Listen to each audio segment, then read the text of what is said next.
Hello दोस्तों, मेरा नाम है देवेंद्र सिंह। आज की जो वीडियो है वो कमाल की होने वाली है, जिसमें आज हम एक नया चैप्टर स्टार्ट करने वाले हैं जिसका नाम है ड्रेनेज। ड्रेनेज, जी हाँ। ज्योग्राफी का चैप्टर 3, क्लास 9th। बड़ा ही इंटरेस्टिंग चैप्टर। इससे पहले मैंने ज्योग्राफी का फर्स्ट चैप्टर की भी वीडियो पूरी वन शॉट बना रखी है। आपने नहीं देखी है, जाके जरूर देखिए, लिंक डिस्क्रिप्शन में।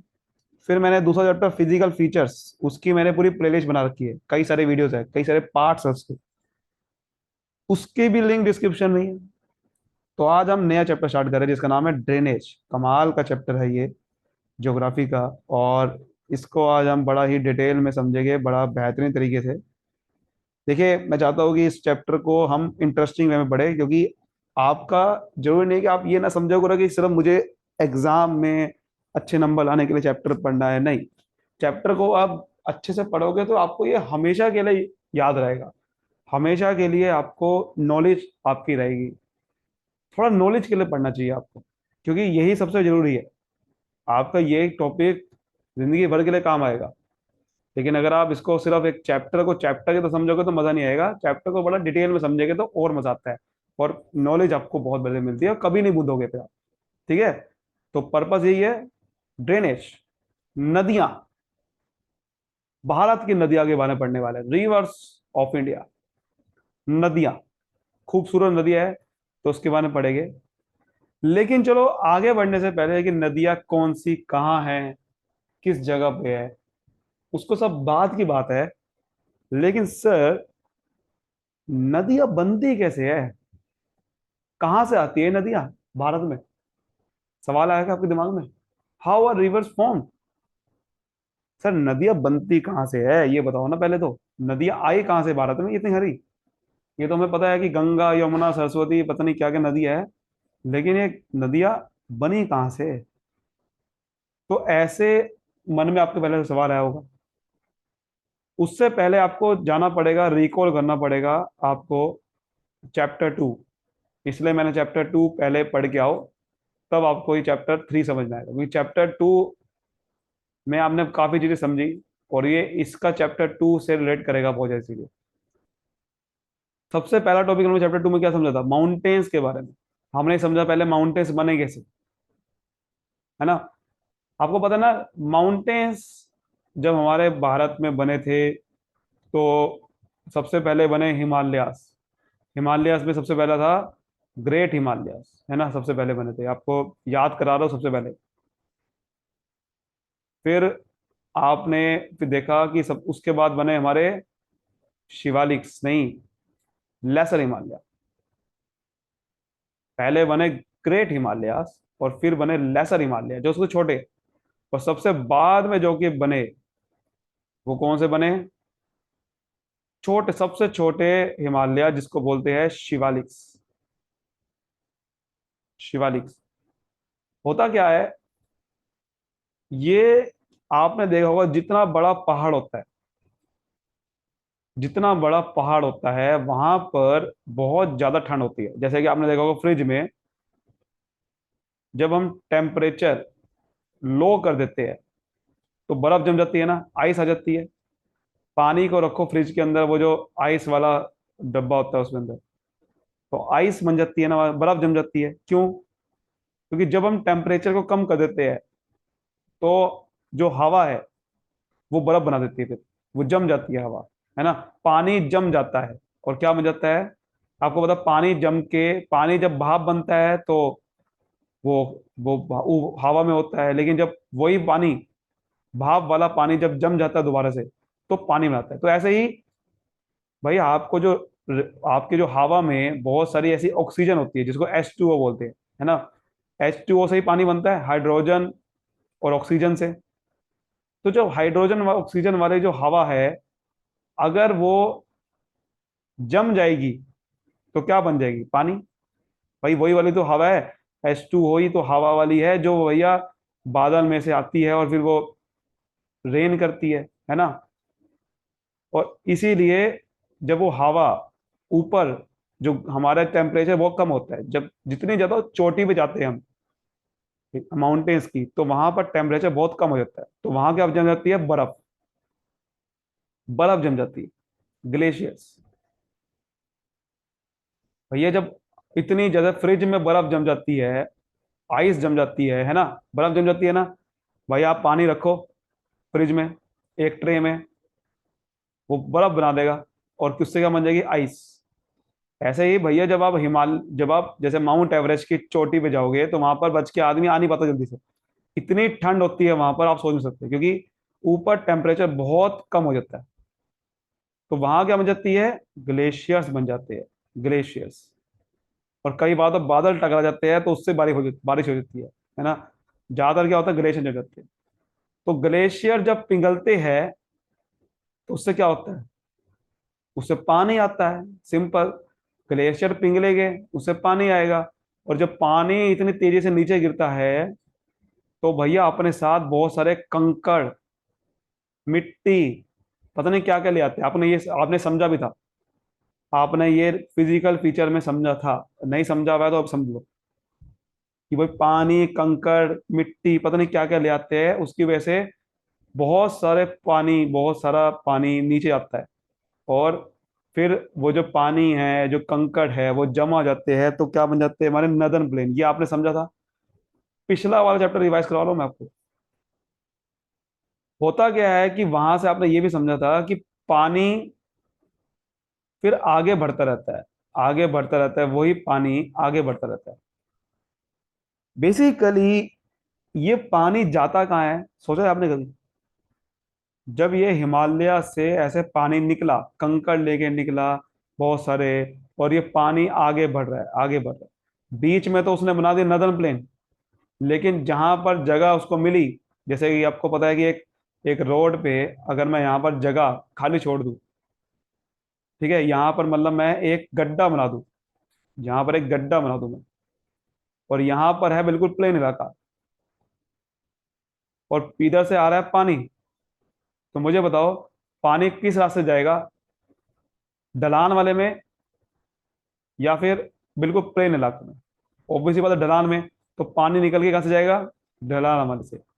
सिंपल सा होता है, जैसे कि आपने देखा होगा, घर में भी आपने एक ड्रेनेज सिस्टम बना रखा होता है। ड्रेनेज सिस्टम कैसे बना रखा होता है, जैसे आपने देखा होगा, जैसे आपने छत पे हो, ऊपर से बारिश आ रही है, इधर पानी आया, तो मुझे बताओ पानी भैया, अगर मुझे पानी को यहाँ पर नीचे भेजना है, सड़क की नाली पे, कैसे भेजूंगा? आपको ऊपर सिस्टम ऐसा बनाना पड़ेगा, थोड़ा ढलान वाला, है ना। मतलब आपको क्या करना पड़ेगा, एक साइड पे पूरी ढलान रखनी पड़ेगी, ऐसे कि जब ऊपर से पानी आए, तो पानी ढलान साइड पे जाएगा, ढलान साइड पे फिर आपने यहाँ पर छेद करवाया, यहाँ पर पाइप रखवा दी, और पाइप से सीधा पानी बाहर जाएगा। अगर ढलान हो ही ना, तो क्या होगा, पानी वहीं का वहीं पड़ा रहेगा। तो ऐसे ही हुआ, हिमालय से बेसिकली रिवर ओरिजिनेट होती है, और फिर वो नीचे बहती है, बहुत तेजी से बहती है, और बहुत तेजी से बहती है, तो अपने साथ जब इतने सारे कंकड़ लेके आएगी, तो गड्ढे बना देती है। पता क्या होता है, कि जब रिवर ऊपर से आई बहुत तेजी से, तो ठा ठा गड्ढे बना देगी, और गड्ढे बनाएगी तो अपने आप निकलने की जगह ढूंढ लेगी वो। और होगा क्या वहां पर, जैसे कि एक प्लेन इलाका था, जब इतनी तेजी से रिवर आई, तो यहाँ पर गड्ढा बना दिया, ठा ठा। और हुआ क्या, यहां से रिवर निकलती गई, और निकलती गई, निकलती गई, निकलती गई, कहाँ जाएगी ये? होता क्या है कि जब रिवर निकलती है, तो उसका एंड भी होता है। जब किसी की शुरुआत यहां से हुई है, तो उसका एंड भी तो होगा। तो उसका एंड होता है एक बहुत बड़े महासागर में, यानी कि ओशियन में जाके। वो जाती रहेगी, जहां उसको जगह मिलेगी, जहां उसको जगह मिलेगी वो जाती रहेगी, जहां उसको इलाका मिलेगा ढलान वाला, वो जाती रहेगी, जहां उसको जगह मिलेगी निकलने की, जाती रहेगी। और जाते जाते जाते जाते कहीं ना कहीं तो ऐसा इलाका आएगा ना, जहां पर भैया बिल्कुल ही खत्म हो गया मामला, यानी कि महासागर, ओशियन। तो जा जाके कहीं ना कहीं तो ऐसा इलाका आएगा, और जब वो जाएगी, और जाते जाते जाते जाते होगा क्या, वो रिवर महासागर में बह जाएगी। समझ गए हो? तो ये हमारा एक सिस्टम होता है इस तरीके का। जैसे आपने देखा है कि ड्रेनेज ड्रेनेज जब वर्ड आता है दिमाग में, तो कई लोगों के दिमाग में क्या आता है ड्रेनेज का मतलब, लोगों के दिमाग में ये डाल देते हैं ड्रेनेज का मतलब नाली, है ना। नाली, कि जैसे कि जब पानी सड़क का या किसी का भी पानी जब हम निकालने की जगह बनाते हो, पानी को निकालने की जगह को बोलते हैं ड्रेनेज, है ना। ज्यादातर हमने यही देखा है।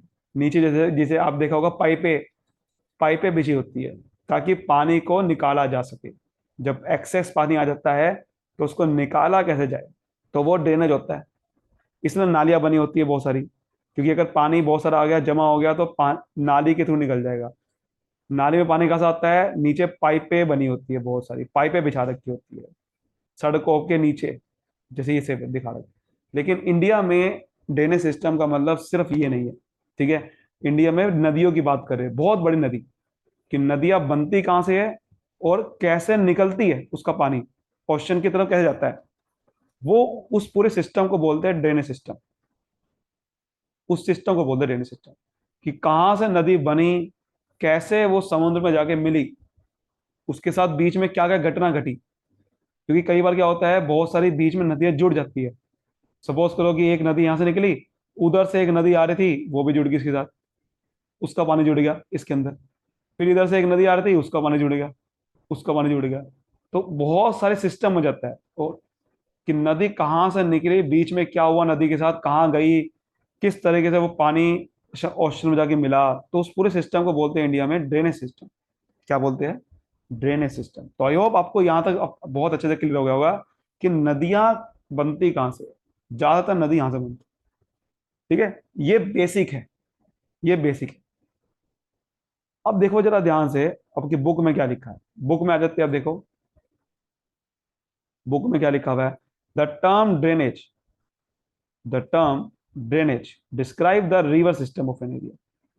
देखो हम यहाँ पर इंडिया में ड्रेनेज का मतलब क्या है, ड्रेनेज का मतलब कि नदियां, river system of an area, किसी एरिया का रिवर सिस्टम, यानी कि किसी एरिया में नदी कहाँ से बनती है और कैसे निकल के वो जाती है समुद्र में, उसे बोलते हैं। तो उसके बाद आप देखो, बहुत सारे वो कह रहा है फिजिकल मैप देखो इंडिया का, बहुत सारी नदियां है, वो अभी देखेंगे फिजिकल मैप, लेकिन हम मेन टॉपिक समझते हैं आगे क्या कह रहा है। वही वो कह रहा है कि देखो रिवर निकलती है बहुत छोटी छोटी जगह से, फिर वो अल्टीमेटली ड्रेन हो जाती है। ड्रेन का मतलब बिल्कुल बह जाती है कहाँ पर, वाटर बॉडी में, जैसे कि सी में या लेक में या ओशन में। ज्यादातर ओशन बहती है, तो या तो ओशन बहेगी या लेक में बहेगी या बड़े महासागर में बहेगी। अब देखो अगला टॉपिक क्या कह रहा है, the area drained by a single river. एक रिवर का सिर्फ अगर मैं बताऊं, एक रिवर का अगर एरिया कैसे ड्रेन होता है, उसे ड्रेनेज बेसिन बोलते हैं। यानी कि एक नदी कैसे निकल के समुद्र में जाके मिलती है, सिर्फ एक नदी की बात कर रहा हूं, तो उसे क्या बोलूंगा, उसे बोलूंगा ड्रेनेज बेसिन। क्या बोलूंगा, ड्रेनेज बेसिन, कि एक नदी कैसे समुद्र में जाके मिलती है। जैसे आप देखो ध्यान से, एक फोटो देखो, ये आपको दिखाता हूँ। यहाँ पर देखो, ये क्या है, ड्रेनेज बेसिन। आप ध्यान से देखोगे तो एक नदी, देखो ये पहाड़ है, यहां से एक नदी निकल के आ रही है ना। यहां से नदी निकल के आ रही है इस तरीके से। उसके बाद ये पहाड़ है, यहां से भी एक नदी निकल के आ रही है। अब देखो दोनों नदी जुड़ गई, मेन नदी ये थी, मेन नदी ये थी, और यहां पर नदी एक इधर निकल के आई, वो जुड़ गई। तो जब नदी किसी और मेन रिवर के साथ जुड़ जाती है, जब एक नदी दूसरी रिवर से जुड़ जाती है, उसे बोलते हैं ट्रिब्यूटरी। क्या बोलते हैं, ट्रिब्यूटरी। ट्रिब्यूटरी का मतलब हो गया एक सहायक नदी। क्या बोलते हैं, ट्रिब्यूटरी, यानी कि ट्रिब्यूटरी का मतलब क्या हो गया, एक सहायक। अपना ट्रिब्यूट का मतलब ऐसे क्या होता है, कि अपना कुछ न्यौछावर कर देना, जैसे अपनी जान न्यौछावर कर देना। लेकिन इसका मतलब यहाँ पर क्या है, सहायक। तो ट्रिब्यूटरी रिवर क्या होता है, सहायक नदी। कि जब एक मेन रिवर यहाँ से पहाड़ से निकल के आ रही, ठीक है, लेकिन एक दूसरे पहाड़ से एक रिवर निकल के आई, उसके साथ जुड़ गई, तो ये जो दूसरे पहाड़ वाली रिवर है उसे बोलूंगा ट्रिब्यूटरी। कि उसने अपना पानी इसके अंदर ट्रिब्यूट कर दिया। क्लियर। तो ये ट्रिब्यूटरी जुड़ जाती है उसके साथ कई बार, ठीक है। एक नदी दूसरी नदी के साथ जुड़ जाती है, वो भी ड्रेनेज बेसिन के अंदर ही आएगा। जैसे मैंने बताया था कि भाई एक कई बार रिवर सिस्टम में सब कुछ दिखना होता है, ऐसे होता है। कई बार देखो ये ऐसे नदी जुड़ के आ रही है, ठीक है, तो इस तरह से नदियां जुड़ती है। उसके बाद आप देखोगे ध्यान से, तो जब यहाँ पर ट्रिब्यूटरी बनी, उसके बाद एक कॉन्फ्लुएंस भी बनता है। कॉन्फ्लुएंस का मतलब होता है जैसे ये भी एक नदी है, ये निकल के आ रही है, ये इसके साथ जुड़ गई, ठीक है। ये एक नदी है। एक तो है ट्रिब्यूटरी कि यहां से निकली नदी और ये जुड़ गई इसके साथ, ये भी ट्रिब्यूटरी बन गई। एक होता है कॉन्फ्लुएंस, मतलब कॉन्फ्लुएंस का मतलब होता है ऐसा पॉइंट जहां पर जो ट्रिब्यूटरी है, सहायक नदी है, वो जिस पॉइंट पे मिलती है, जैसे यहाँ नदी निकली और इधर ये करते करते यहाँ पर आगे पानी में जुड़ गई, तो ये जो पॉइंट कहलाएगा उसे क्या बोलते हैं, कॉन्फ्लुएंस बोलते हैं। फिर ये नदी निकल के अब देखो मेन रिवर जा रही है, इसके साथ कई सारी नदियां जुड़ गई, वो करते करते करते करते ये इसको जगह मिलती गई, वो बहती गई बहती गई। अब बह बह के कहीं ना कहीं तो ऐसा पॉइंट आएगा ना जहां पर एक बड़ा समुद्र होगा, कहीं ना कहीं तो पॉइंट आएगा ना, जहां पर जाते जाते आपने देखा होगा कि भाई पानी जाता गया कहाँ जाएगा मेन, बड़े समुद्र की तरफ। समुद्र तो कहीं ना कहीं है, तो वहीं पे ही जाते हैं सारी नदियां, ठीक है। हाँ कई बार कुछ नदी होती है, आप आपके मन में आएगा, कई बार कुछ नदी तो बीच में रुक जाती है, होती है।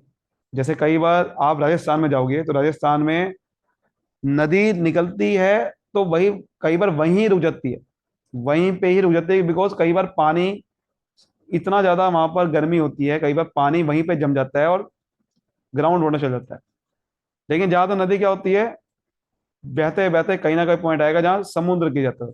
और जब समुद्र मिलने वाली होती है ना, तो अपने आप को क्या करती है, बहुत जगह डिस्ट्रीब्यूट कर देती है अपने आप को, मतलब नदी अपने आप को तोड़ देती है टुकड़ों में। ये आपने कई बार देखा होगा। जैसे आपने देखा होगा कई बार कि भाई अब एक, जैसे कि नदी जब मिलने वाली होती है समुद्र की तरफ, अब ये एक पहाड़ है, यहाँ से नदी निकली और ये जा रही है जा रही है जा रही है, यहाँ है ओशन। ओशन में मिलने से पहले और यहाँ पर एक खाली जमीन मिलती है। तो वो आपने देखा होगा जब जैसे कि आपकी कोई बीच के पास एक जमीन है, तो नदी वहां से निकल रही है, तो नदी क्या बिल्कुल सीधी समुद्र में जाती है? नहीं, नदी क्या करती है, अपने आप को ऐसे स्प्लिट कर देती है छोटे छोटे टुकड़ों में, कभी इधर से बह रही है कभी इधर से बह रही है, बिकॉज वहां पर जमीन मिल गई ना। जमीन जो है कच्ची जमीन होती है ओशन के पास, तो क्या होगा, ये अपने आप को डिस्ट्रीब्यूट कर देती है, फिर जाके समुद्र में मिलती है। तो इसको बोलते हैं, जब नदी समुद्र से मिलने से पहले अपने आप को डिस्ट्रीब्यूट कर देती है, उसे बोलते हैं डेल्टा। क्या बोलते हैं, डेल्टा। क्लियर हो रही बात? तो मतलब नदी जो है समुद्र में मिलने से पहले क्या बनाती है, एक डेल्टा बना देती है, यानी कि डेल्टा का मतलब अपने आप को जब रिवर डिस्ट्रीब्यूट कर देती है, क्योंकि वहां पर उसको खाली जगह मिलती है, तो वो अपने आप को डिस्ट्रीब्यूट करके सीधे नहीं जाती, तब क्योंकि वहां पर खाली जगह मिलती है तो इधर उधर नदी बह लेती है, तो फिर जाके ओशन मिलती है। समझ गए? उसके बाद एक टॉपिक आपके दिमाग यहाँ पर देखो, आपके यहाँ पर दे रखा है, वो है ड्रेनेज डिवाइड। उसको भी पढ़ लेते हैं। जैसे आप देखोगे ये a closer observation on a map will indicate that any elevated area that such as mountain or an upland separate two drainage basin, such an upland is known as water divide। क्या कह रहा है कि जब कोई दो drainage basin को एक डिवाइड कर देता है, कोई माउंटेन या कोई अपलैंड एरिया, जैसे कोई भी एक उठी हुई जमीन, मतलब अपलैंड एरिया का मतलब उठी हुई जमीन, जैसे कि ये एक उठी हुई जमीन है, तो एक उठी हुई जमीन ने क्या कर दिया, दो ड्रेनेज बेसिन बना दिए। कि एक ड्रेनेज बेसिन ये है, जैसे एक नदी यहाँ पर, एक नदी यहाँ से निकली तो इधर बह रही है, इधर बह के ओशन में जा रही है, तो ये एक बन गया ये ड्रेनेज बेसिन, एक तो बन गया ये ड्रेनेज बेसिन वन। और एक है कि नदी निकली एक इस तरह बह रही है, यानी कि उसको नदी देखो निकलेगी तो या तो इस तरह बहेगी या तो इस तरह बहेगी, दो स्लोप मिल गए ना, एक तो यहाँ भी डलाना है वहां भी डलाना है। तो एक बन गया ड्रेनेज बेसिन ये वाला, एक बन गया ड्रेनेज बेसिन ये वाला। तो जब एक उठी हुई जमीन या कोई माउंटेन दो ड्रेनेज बेसिन बना देता है, उसको बोलते हैं वाटर डिवाइड। क्या बोलते हैं, वाटर डिवाइड। यही होता है वाटर डिवाइड। जैसे कि आप देखो आपकी बुक में ही मैप ये फिगर गिवन है। जैसे कि ये आपकी एक उठी हुई जमीन है, तो देखो कुछ नदियां यहाँ से निकल के जा रही है ना। तो ये एक बन गया ड्रेनेज बेसिन, और कुछ नदी इस तरफ बह रही है, तो एक बन गया ड्रेनेज बेसिन, तो उसको बोलते हैं वाटर डिवाइड। ठीक है, ये देख सकते हो आप।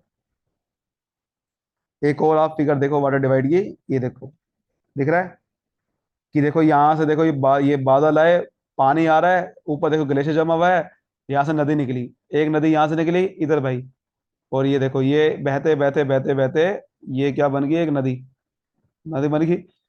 ये एक ड्रेनेज बेसिन ये वाला हो गया, ये बन गया एक ड्रेनेज बेसिन। एक नदी पीछे की तरफ बहेगी ना, एक तरफ तो वाटर इस तरफ जाएगा, एक तरफ इस तरफ जाएगा, तो ये दो ड्रेनेज बेसिन बन गए, बेसिन ए, बेसिन बी, और उसको बीच को क्या बोला जाएगा, वाटर डिवाइड। क्लियर हो गया बात, क्या बोला जाएगा, वाटर डिवाइड। समझ आ रही है बात, क्लियर हो रहा है। अब देखिए जाते जाते एक लास्ट टॉपिक समझ लेते हैं अभी अभी इस वीडियो के लिए, वो है world's largest drainage basin is of amazon river. सबसे बड़ा जो ड्रेनेज बेसिन है, सबसे बड़ा, देखो आपको पता है वैसे सबसे बड़ी नदी कौन सी है, amazon, है ना। सबसे बड़ा ड्रेनेज बेसिन, समझ लो ड्रेनेज बेसिन का मतलब वही चीज जैसे मैं बताया कि नदी निकलती है, उसके साथ जो कई सारी नदियां जुड़ जाती है, फिर जाके जो ओशन मिलती है, amazon। जी हाँ, सबसे बड़ा ड्रेनेज बेसिन amazon का है। amazon रिवर देखो साउथ अमेरिका में। आप ये जो आप इलाका देख रहे हो जो हाईलाइट कर रखा है, ये पूरा amazon रिवर का बेसिन है। मतलब amazon रिवर जो निकलती है उसके साथ हजारों नदियां जुड़ जाती है, इतनी सारी, और इतना बड़ा रिवर बेसिन बन जाता है, यानी कि बहुत ज्यादा पानी किसी रिवर में है, वो अमेजोन है। बहुत ज्यादा पानी की जरूरत है। ये भी आपको पता होगा कि सबसे लंबी नदी, लॉन्गेस्ट रिवर, तो हमारे नील है, नील रिवर सबसे लॉन्गेस्ट है। लंबाई की बात करें तो सबसे बड़ी नदी नील है पूरी दुनिया में, नील नदी, है ना। ठीक है, जैसे कि अगर हम बात करें, ये सबसे लंबी नदी है नील रिवर, 11 कंट्री कवर करती है ये। जब ये 11 कंट्री, मतलब इतनी लंबी है नदी है, यहां से देखो निकल रही है, और करते करते करते करते करते करते ये बेसिकली बहुत बड़ी नदी है। तो काफी कंट्री कवर कर लेते हैं, 11 कंट्री कवर करते हैं, इजिप्ट वगैरह, साउथ सूडान, तंजानिया, पता नहीं क्या क्या कंट्री आती है। तो बेसिकली लंबाई के मामले में, लेकिन इस नदी में पानी सबसे ज्यादा नहीं है, यानी कि इसका जो ड्रेनेज बेसिन है वो ज्यादा बड़ा नहीं है, ड्रेनेज बेसिन छोटा है इस नदी का। मतलब कि इसके अंदर नदी तो जा रही है, बहुत लंबी है, लेकिन और नदियां नहीं मिल रही इसके साथ। तो इससे क्या हुआ, ड्रेनेज बेसिन जो है वो कम बना, पानी ज्यादा नहीं है इसके अंदर, सबसे गहरी नदी नहीं है। लेकिन जो अगर बात करें लॉन्गेस्ट, तो ये है सबसे बड़ी रिवर, लेकिन लार्जेस्ट, लार्जेस्ट रिवर है amazon। तो अगर बात करें लार्जेस्ट, सबसे गहरी नदी कह सकते हो आप, तो वो है amazon, जिसमें सबसे ज्यादा पानी है। क्योंकि इतनी सारे पानी मिल जाता है, इतनी सारी सहायक नदी जुड़ जाती है इसके साथ, कि वो, हालांकि बहुत लंबी नदी नहीं है, लेकिन पानी बहुत ज्यादा है भाई इस नदी में। तो उस चक्कर में ये बहुत ज्यादा इसके अंदर पानी है, और ये इसलिए सबसे लार्जेस्ट रिवर अगर आपसे कोई पूछे तो amazon है, लेकिन लंबाई के मामले में नील है। ठीक है, ये आप देख सकते हो। सो बेसिकली उम्मीद करता हूँ आपको काफी यहाँ तक तो अच्छे समझ में आ चुका है। अब चलिए, जैसे हमारे इंडिया में बात करूं, जैसे आपका क्वेश्चन था पीछे, डू यू नो में which river has a largest largest basin in India. India में सबसे बड़ा लार्जेस्ट बेसिन किसका है, कौन सी रिवर, वो है गंगा। जी हाँ, गंगा। गंगा रिवर भाई साहब बहुत ज्यादा, जैसे गंगा यहाँ से निकल रही है, और गंगा जब, सॉरी यहाँ से गंगा निकल रही है, यहाँ से गंगा निकल रही है, और गंगा में देखो कितनी सारी नदी जुड़ जाएगी, यमुना जुड़ रही है गंगा में। आगे जैसे जैसे गंगा बढ़ती जा रही है, छोटी छोटी हजारों नदियां इसके साथ जुड़ती जाती है। यहाँ से देखो गंगा निकल रही है, और करते करते यहाँ पर ब्रह्मपुत्र रिवर एक पीछे से आती है, और ब्रह्मपुत्र रिवर भी गंगा में जुड़ जाती है। और यहाँ पर जब जुड़ती है, तो जब ये पानी मिलती है, आपको आपको पता नहीं है कि ये इंडिया का नहीं, पूरे वर्ल्ड का सबसे बड़ा डेल्टा बना देती है। ये जो डेल्टा है, यानी कि जब मेरे को डेल्टा का मतलब क्या था, कि जब नदी पानी में मिलती है, पिलने पिलने नदी जब पानी में मिलने वाली होती है तो अपने आप को डिस्ट्रीब्यूट कर देती है। तो यही वो, ये जो डेल्टा है, जो गंगा और ब्रह्मपुत्र रिवर आपस में मिलती है और जब पानी मिलने वाली होती है, ये इंडिया का नहीं बल्कि पूरे वर्ल्ड का सबसे बड़ा डेल्टा है। ये देखो यहाँ पर जो आप देख सकते हो कि ये जो नदी, ये देखो ये जो मिल रही है इधर, और यहाँ पर देखिए ये पानी में, तो ये जो डेल्टा बन रहा है, ये भाई साहब पूरे इंडिया का नहीं पूरे वर्ल्ड का सबसे बड़ा डेल्टा है, सबसे बड़ा। सबसे बड़ा डेल्टा से कोई पूछे कहा है, ये इसको बोलते हैं Sundarban delta. Sundarban delta Ganga Brahmaputra delta के द्वारा बनता है ये। जब गंगा ब्रह्मपुत्र रिवर मिल और दोनों एक साथ जब पानी में जाके ओशन में मिलती है, ठीक है। तो ये बेसिकली बहुत ही बड़ा एक डेल्टा है, और ये सबसे बड़ा। तो उम्मीद करता हूँ ये आपको समझ में आया है। उसके बाद देखिए एक छोटा सा आपके बुक का अगला पेज में टॉपिक है, वो अभी आपको समझना पड़ेगा क्योंकि बाद में समझ नहीं आएगा तो। तो अभी आपको समझ में आ गया है रिवर के बारे में, तो आपको ये भी समझ में आ जाएगा ड्रेनेज पैटर्न, यानी कि बेसिकली नदियां निकलती कैसे है तो समझ में आ गया, कैसे बहती है समझ में आ गया। लेकिन निकलने के बाद बहते कैसी है, बहने का अलग अलग स्टाइल होता है उसका। स्टाइल है ना अलग अलग भैया। कोई नदी सीधी बहती है बिल्कुल, कोई जा रही है बिल्कुल सीधी, मतलब एक बिल्कुल सीधी, एक होती है टेढ़ी मेढ़ी जा रही है सांप जैसी, है ना। एक होती है कि इस तरह से जा रही है। तो उसका पैटर्न क्या है नदिया का मूव करने का। तो the streams with in a drainage basin, जो एक ड्रेनेज बेसिन में स्ट्रीम निकलती है, स्ट्रीम का मतलब नदी, वो डिपेंड करता है स्लोप के ऊपर। लैंड का स्लोप कैसा है, यानी कि स्लोप का मतलब वही भाई ढलान, जैसे कि ढलान देख रहे हो, उसका स्लोप कैसा है। खड़ा स्कोप है, स्लोप बिल्कुल सीधा है तो नदी बिल्कुल सीधी जाएगी। स्लोप स्लोप ऐसा है ढलान जैसा तो बहुत तेजी से निकलेगी। तो कह रहा है कि स्लोप के ऊपर डिपेंड करता है, और साथ ही साथ उसके अंदर रॉक स्ट्रक्चर और क्लाइमेटिक कंडीशन कैसे, यानी कि उसके अंदर रॉक कैसी है। भाई अगर नदी ऐसी, जैसे कि अगर यहाँ पर रॉक ऐसी है जो कि पानी को ऑब्जर्व कर लेती है, तो नदी ज्यादातर वहां जाना चाहिए जो पानी को ऑब्जर्व कर लेती है जहां पर। लेकिन अगर रॉक ऐसी है जो बिल्कुल पक्की है, पानी को ऑब्जर्व नहीं करती या पानी के लिए नहीं बनी हुई, तो फिर नदी उससे दूर जाना चाहती है हमेशा। नदी उस रॉक की तरफ जाती है जो कि ऐसे रॉक होती है जो पानी वाली फ्रेंडली वाली रॉक होती है। तो देखो कई सारे पैटर्न बनते हैं, डेंड्रिक पैटर्न, टेरेलिस पैटर्न, रेक्टेंगुलर, रेडियल। सबसे पहला देखो डेंड्रिक, आपको समझ में आ रहा होगा फिगर से कि जैसे कि ये नदी निकल के जा रही है, मेन स्ट्रीम है ये ऐसे। तो ये डेंड्रिक पैटर्न क्या होता है, बिल्कुल तरीके से dendritic pattern develop where the river channel flow from the slope of the terrain.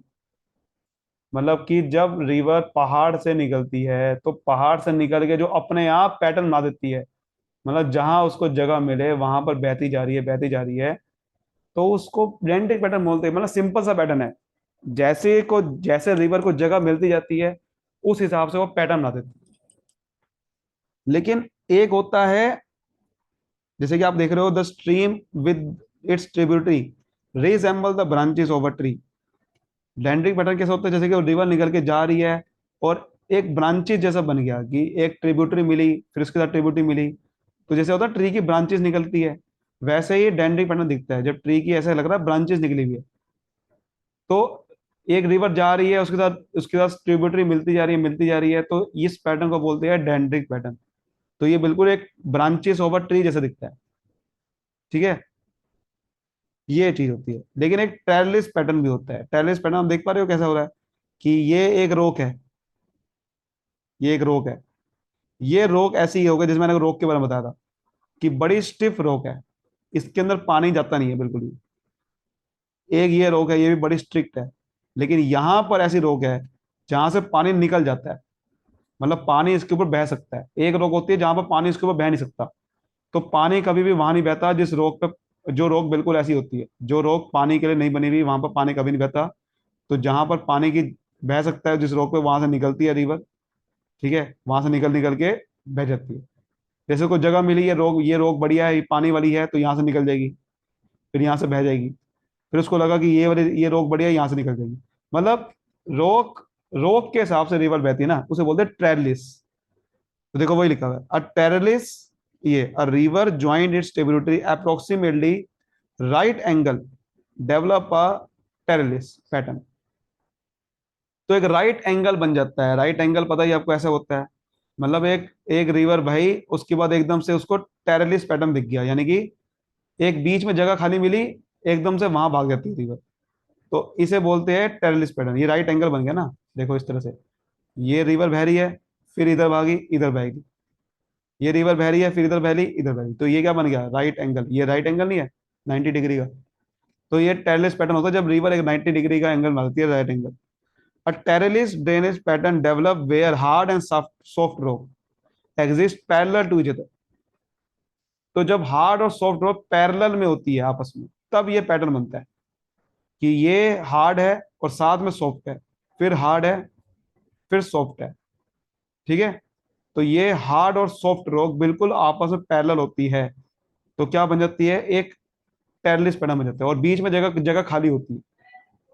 जो हार्ड, ये सॉफ्ट, फिर हार्ड, और जगह खाली होगी, तो यहाँ से रिवर बहेगी सॉफ्ट में, तो 90 डिग्री एंगल बन गया। फिर हार्ड है, फिर यहाँ सॉफ्ट है। ठीक है, फिर ये होता है रेक्टेंगुलर ड्रेनेज। आप देख लो रेक्टेंगुलर ड्रेनेज क्या होता है, बिल्कुल ही बेहतरीन पैटर्न है। जिस तरह से आप देख रहे हो कि ये रिवर बह रही है, फिर इस तरह से बह रही है, फिर यहाँ पर जगह मिली, यहाँ बहेगी। बस होता क्या है कि इसके अंदर कोई हार्ड और सॉफ्ट रॉक नहीं है जैसे वहां थी। इसके अंदर क्या है, rectangular drainage pattern develop on a strongly jointed rock terrain. जो स्ट्रांगली रॉक टेरेन होता है वहां पर ये बनता है। मतलब क्या, मतलब ये बहुत ही स्टिफ रॉक है ये, इसके अंदर से पानी बह नहीं सकता। ठीक है, तो रिवर को जो जगह मिलती है वो वैसे बहती है, और वो रेक्टेंगुलर पैटर्न बनाती है। बिल्कुल एक तरीके का पैटर्न होता है कि इस तरह से बह रही है, फिर इस तरह से बही, और एक तरफ यहाँ पर जगह थी और यहाँ बह गई, फिर यहाँ बह रही है, फिर इस तरफ जगह मिली, इधर चला गई, फिर इधर चला गई, फिर इधर चला गई। तो ऐसा रेक्टेंगल बन गया। ठीक है, फिर ऐसे चला गई, फिर ये सीधी जा रही थी, ऐसे मुड़ गई। तो ये इसके बाहर नहीं निकल सकती रिवर, क्योंकि ये रॉक है, ये क्या है, बहुत ही स्ट्रांगली जॉइंटेड रॉक टेरेन है, एक साथ रॉक चिपकी पड़ी है। तो जो पैटर्न बनेगा वो कैसा बनेगा, बड़ा ही स्टिफ पैटर्न बनेगा। मतलब रिवर ऐसे टेढ़ी मेढ़ी नहीं बहेगी, जब तरीके से बहती है उसे बोलते हैं रेक्टेंगुलर ड्रेनेज। कि रिवर बह रही है, फिर इधर मुड़ गई, फिर इधर मुड़ गई, फिर इधर मुड़ गई, ऐसे मुड़ गई। तो इस तरीके से बह रही है, क्योंकि रिवर जो है ऐसे ऐसे नहीं हो सकती, सांप की तरह नहीं चल सकती। लेकिन आप देखो तो टेरेल में क्या हो रहा था, उसमें रोग का चक्कर था कि रोग ऐसे एक पैरेलल में है, एक स्टिफ है, एक एक हार्ड है, एक सॉफ्ट है। तो रिवर बह रही है सॉफ्ट में, तो जहां उसको जगह मिल रही है, फिर एकदम से जगह मिली सॉफ्ट में, इधर मुड़ गई, फिर इधर मुड़ गई। ठीक है, इसमें क्या है, हार्ड और सॉफ्ट का चक्कर नहीं है, एक बड़ी खतरनाक रोग है। स्टॉक मतलब सॉफ्ट सॉफ्ट नहीं है, बड़ी जॉइंटेड स्ट्रॉन्ग रोग है। और रिवर जो है उसके हल्का सा बाहर बह नहीं सकती, जगह ही कम है, तो ऐसा हो जाता है। एक होता है रेडियल। रेडियल बड़ा सिंपल सा है, देखो एक हिमालय है, जैसे कि माउंटेन है, माउंटेन से रिवर निकलती है, और अपने आप को जब इधर जहां भी उसको जगह मिलती है, जहां भी ढलान मिलती है, उधर अपना अपने अपने आप एक पैटर्न बना देती है।